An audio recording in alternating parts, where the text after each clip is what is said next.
Pai do Senhor a todos, boa noite. Hoje é culto de missões. Eu gostaria de compartilhar com vocês uma palavra.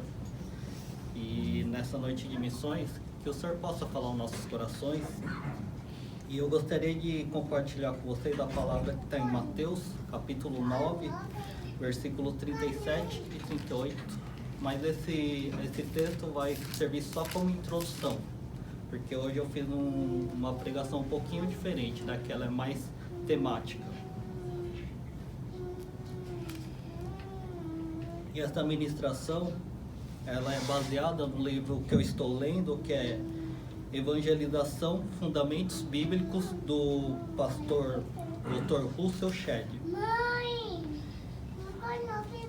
E tem um filósofo chamado Blaise Pascal, que ele afirma que todas as coisas que o homem faz podem ser explicadas pelo desejo de ser feliz.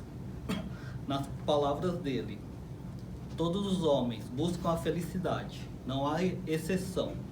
Embora empreguem meios diferentes, todos têm esse mesmo objetivo. A vontade nunca dá o menor passo senão em direção a esse objetivo, a felicidade. A busca pela felicidade é o que move todas as ações de todos os homens, mesmo daqueles que se enforcam.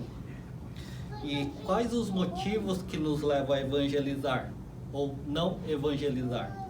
A evangelização, ela traz uma felicidade egoísta para você, ou ela traz uma felicidade que agrada a Deus?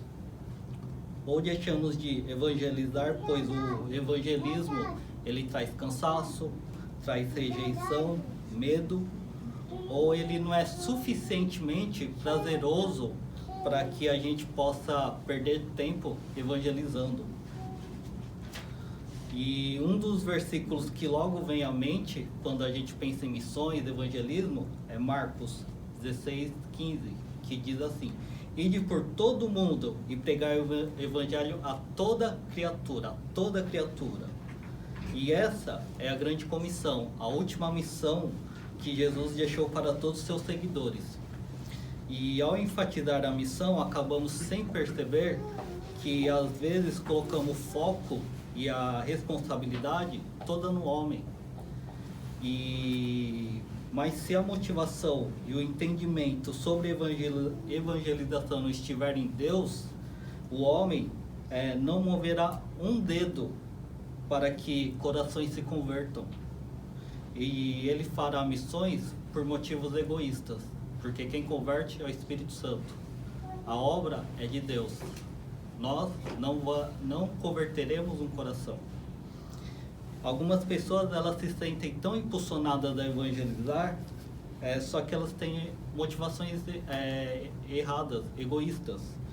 Elas querem levar alguém, querem ter os testemunhos de levar alguém a Cristo, mostrar que a igreja está cheia, porque ela fez o evangelismo, ela trouxe pessoas, ou mostrar que ela tem uma aparência espiritual, seja diante de pessoas ou seja diante de Deus. Outras pessoas são totalmente opostas, totalmente ao contrário. Elas não confiam em si mesmas e por isso elas se omitem, elas se calam. Elas têm medo de serem rejeitadas, ou elas têm medo de serem envergonhadas. É melhor ser amigo de todos do que ser chacota de todos. Ou mesmo coisas banais, ter coisas mais importantes a fazer do que evangelizar e arriscar ser rejeitado pela sociedade. Por isso eu gostaria de dar um passo atrás e estudar com vocês quais são os fundamentos da evangelização, fundamentos bíblicos, e que o Espírito Santo nos redirecione nossos corações para o caminho e a motivação correta do que é evangelização. Vamos ler o texto de Mateus, capítulo 9, versículos 37 e 38.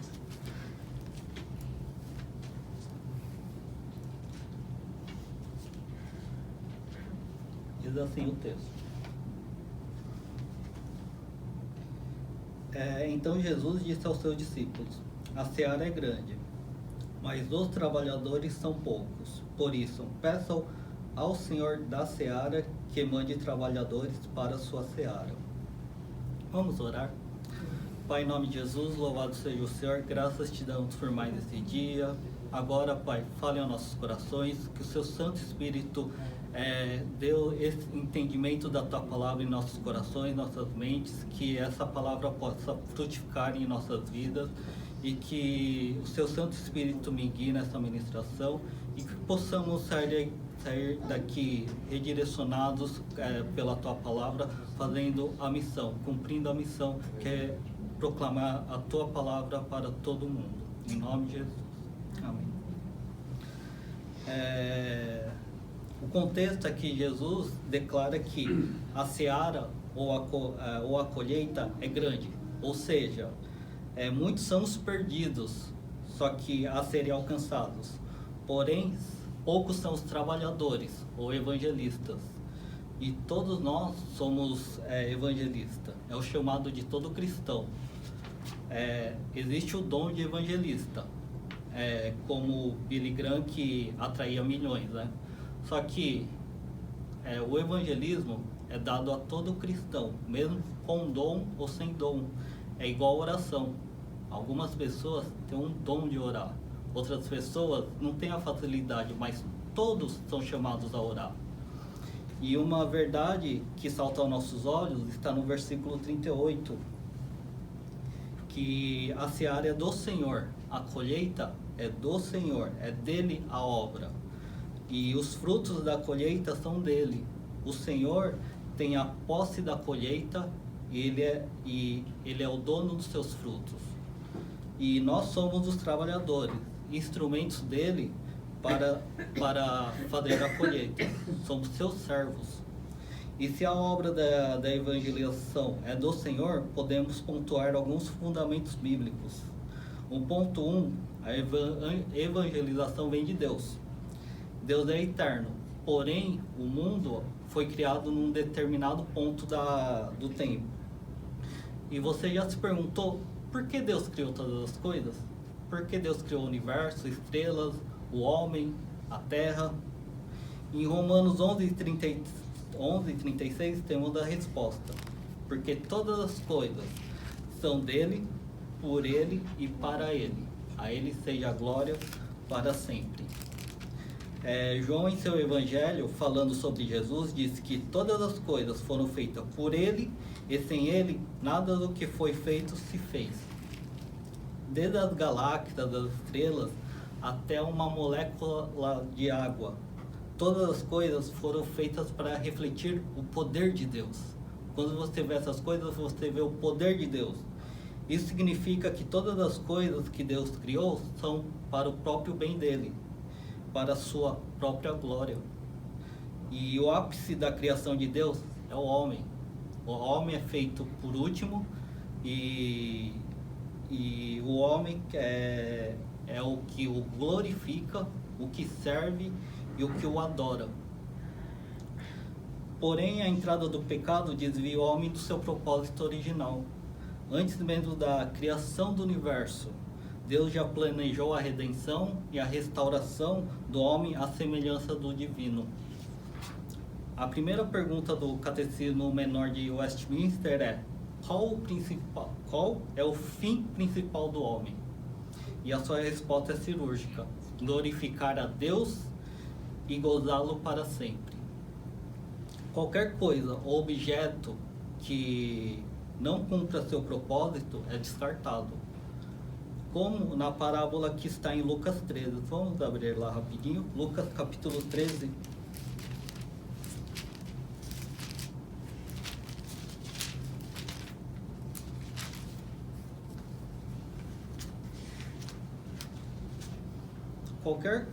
O dono da figueira, ao procurar fruto nela e não achando, diz ao homem que cuidava da vinha. Versículo 7. Então disse o homem que cuidava da vinha: já faz 3 anos que venho procurar frutos nessa figueira e não encontro nada. Portanto, corte-a, porque ela ainda está ocupando inutilmente a terra. Portanto, a evangelização é obra para restaurar pecadores desviados do propósito central e original de Deus. E reconduzir o homem à sua finalidade original: servir a Deus, adorar a Deus, glorificar a Deus. E todo aquele que não está de acordo, ele será descartado, como essa árvore que o homem irá cortar, porque ela não está dando seu fruto, então ela está inutilmente na terra. O ponto 2, a evangelização rende glória a Deus. Glória na Bíblia significa riqueza, peso, brilho, motivo evidente de suprema honra e admiração. Em Salmo 19:1 diz assim: os céus proclamam a glória de Deus, e o firmamento anuncia as obras de suas mãos.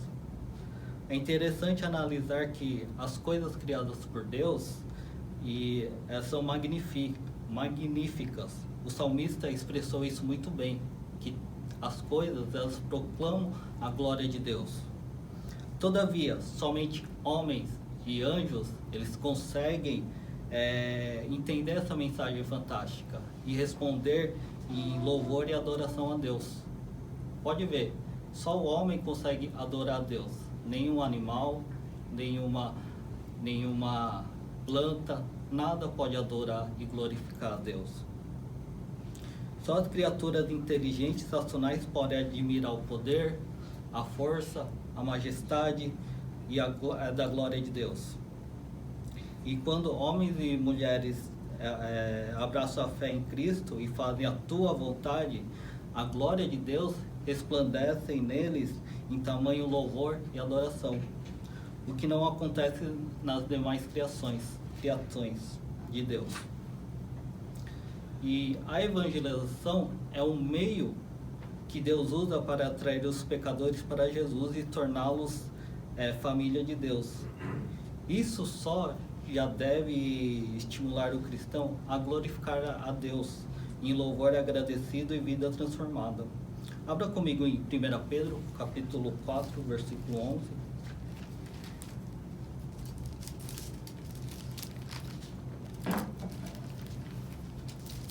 1 Pedro, capítulo 4, versículo 11.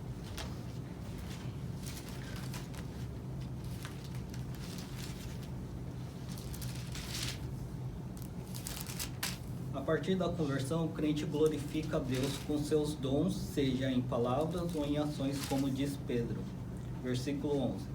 Se alguém fale de acordo com os oráculos de Deus. Se alguém serve, faça-o na força que Deus lhe dá, para que em todas as coisas Deus seja glorificado, por meio de Jesus Cristo, a quem pertence a glória e o domínio para todos sempre. Amém.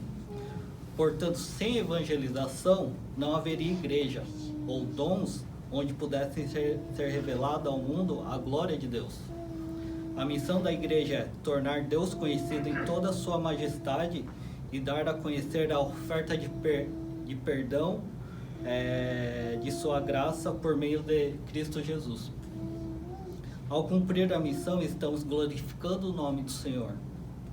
E como está escrito em 1 Coríntios 10:31, quer comais, quer bebais, outra coisa qualquer, fazei tudo para a glória de Deus. E a evangelização você faz para a glória de Deus. Ponto 3, o deleite de Deus. A evangelização deve ser vista no contexto do deleite de Deus. As ações do próprio Deus promovem sua alegria e aumentam sua felicidade. John Piper diz que Deus é infinitamente eterno e também é infinitamente alegre. Deus nos criou para que desfrutássemos dele e participássemos com ele de tudo que lhe dá prazer. Abra comigo em Lucas capítulo 15. Tá aí. Capítulo 15.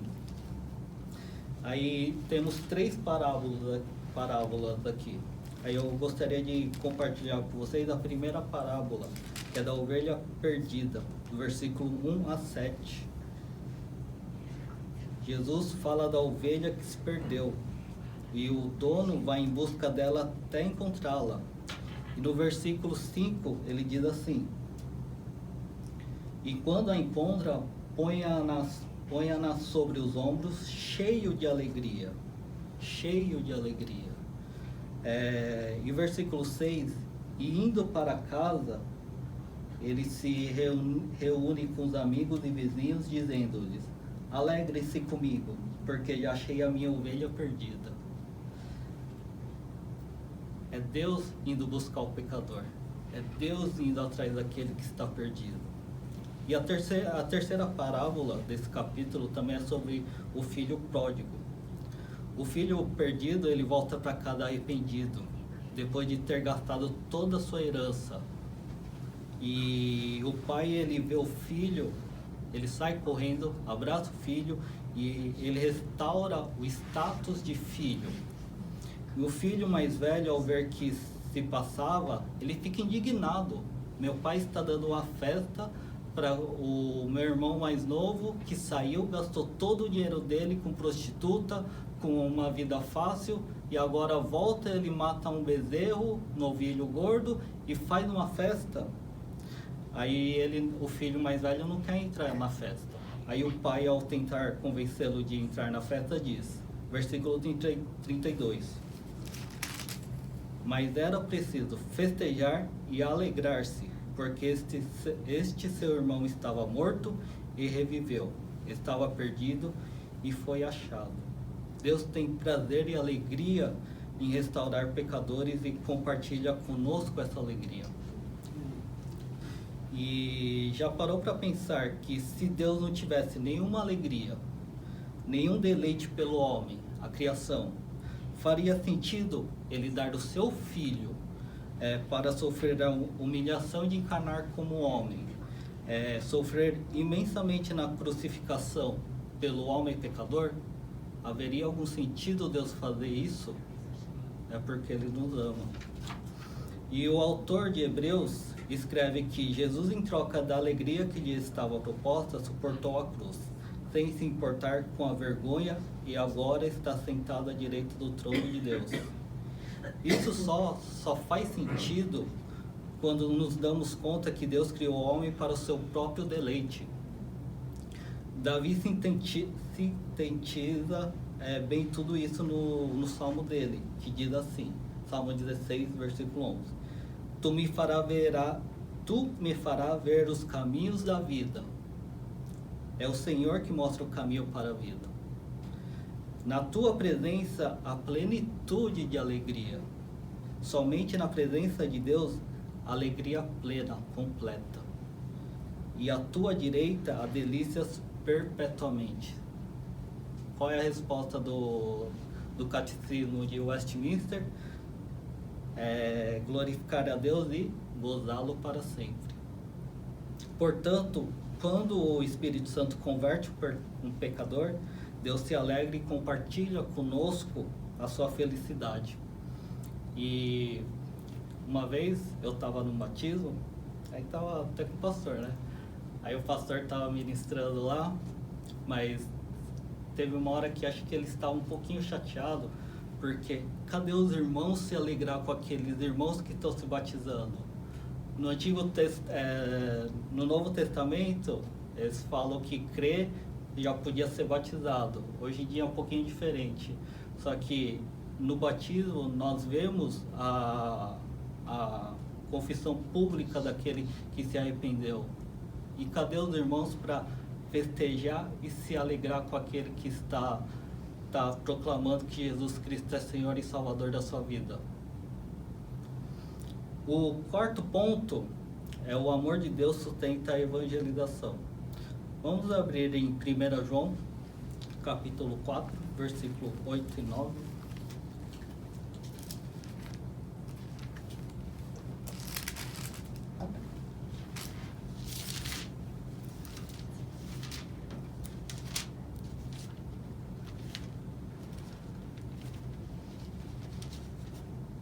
Diz assim, versículo 8: Quem não ama não conhece a Deus, pois Deus é amor.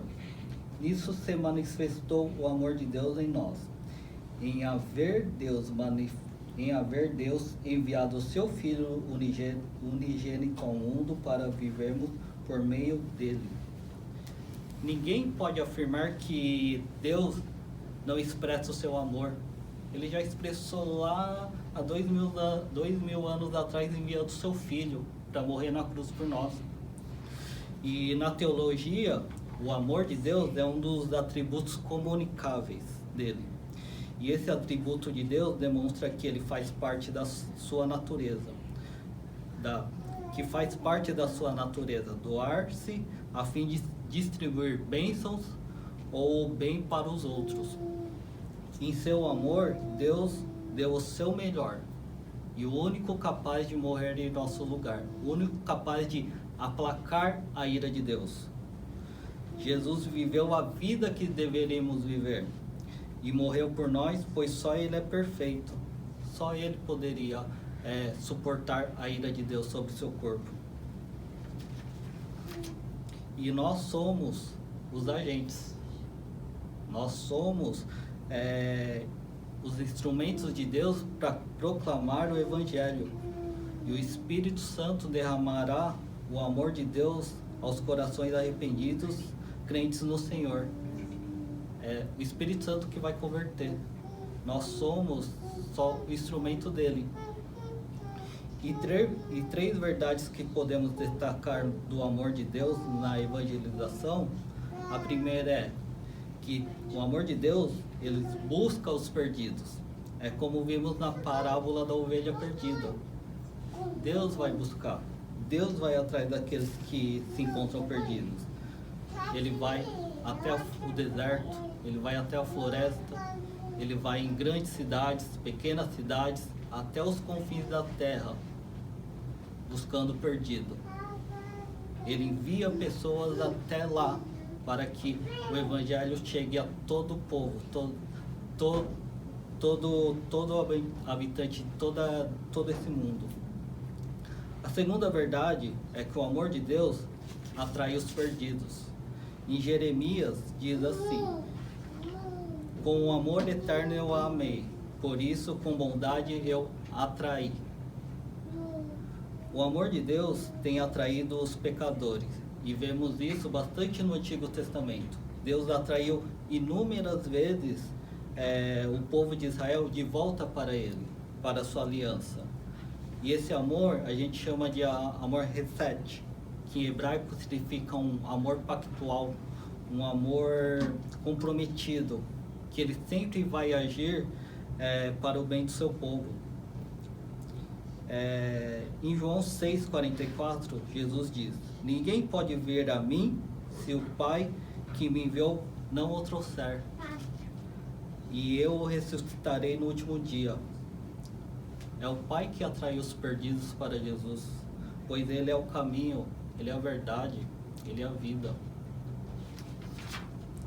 E a terceira verdade do amor de Deus, Ele nos impulsiona a evangelizar. Paulo escreve em 2 Coríntios, que, capítulo 5, versículo 14 e 15, pois o amor de Cristo, ele nos constrange, porque estamos convencidos que um morreu por todos, logo todos morreram. E ele morreu por todos para que aqueles que vivem já não vivam mais para si mesmos, mas para aquele que por eles morreu e ressuscitou. O grande amor de Cristo, ele nos constrange. Em algumas versões está: ele nos domina, e na NVT está escrito: ele nos impulsiona. E o amor de Deus, de Cristo, ele nos impulsiona a servi-lo, a viver para ele, a cumprir a missão de evangelizar. Resumindo, evangelização, essas bases bíblicas da evangelização, é o plano de Deus para restaurar o propósito original do homem, para que assim ele possa render glória a Deus, e que sua glória aumente mais e mais, com pessoas de todas as nações glorificando a Cristo. A evangelização agrada e alegra ao Senhor, e Ele nos chama a participar dessa sua alegria quando o pecador se converte. E o amor de Deus, ele sustenta a evangelização. O amor de Deus busca, o amor de Deus atrai os perdidos. E Ele nos impulsiona a fazer a nossa parte de testemunhar sobre Jesus. E concluindo, eu gostaria de deixar uma ilustração que o pastor Joel Bick contou em uma conferência da Fiel. É um copia e cola da história, porque a história é muito boa, muito interessante. Porque uma vez que nós somos alcançados por Deus, devemos sacrificar tudo em favor dele e servi-lo e adorá-lo e glorificar o seu nome. A história é a seguinte: durante a corrida do ouro nos Estados Unidos, um nobre inglês que nos anos de 1850 foi em direção à Califórnia. Aí ele foi lá e fez milhões e milhões. E no caminho de volta à Inglaterra, ele parou no estado de Nova Orleans, nos Estados Unidos. E como todo e qualquer turista, ele foi ver o comércio de escravos. E conforme ele dobrou a esquina, ele viu uma bela jovem africana sendo vendida como escrava. E havia 2 homens no fundo da multidão que estavam tentando vencer um ao outro, fazendo lances no leilão. E eles estavam conversando entre si o que eles iriam fazer com ela se eles ganhassem o leilão. E não era nada bom.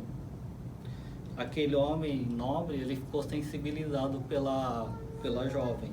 Então ele chamou a atenção do homem que dirigia o leilão e falou: eu pago o dobro do que qualquer pessoa esteja disposta a pagar por essa jovem, por essa escrava. Aí o homem que estava dirigindo o leilão, ele parou e falou: nunca alguém jamais pagou essa quantidade por uma escrava. Você realmente tem esse dinheiro aí? Aí então aquele homem nobre, ele pegou, tirou do seu bolso assim um maço de notas e abanou. Aí o homem falou: vendido.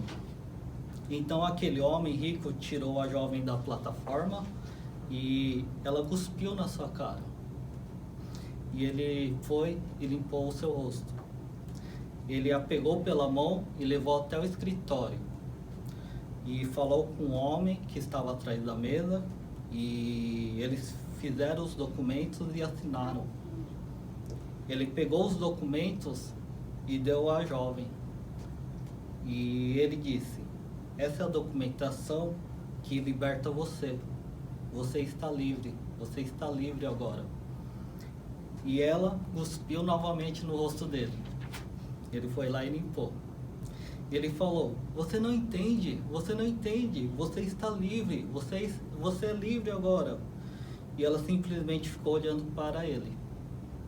E ela simplesmente desaba aos pés daquele homem. E ela começa a chorar, e chorar, e chorar. E ela disse ao homem: o senhor está certo que pagou o dobro do que qualquer pessoa pagaria, simplesmente para me libertar? E ele disse: sim, estou certo. E ela continuou novamente chorando e chorando e chorando. E ela disse: Senhor, eu tenho apenas um favor para pedir para você, que eu possa ser da sua escrava para sempre.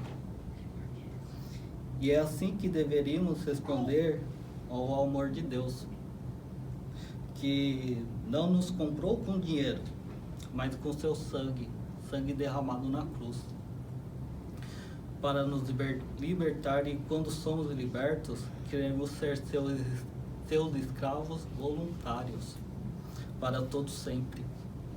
Queremos ser escravos voluntários de Jesus Cristo, adorá-lo, glorificá-lo e servir a Ele e na missão que Ele nos deixou. Que nós possamos trazer essas verdades bíblicas ao nosso coração, mas o que realmente vai nos impulsionar é esse amor de Cristo por nós.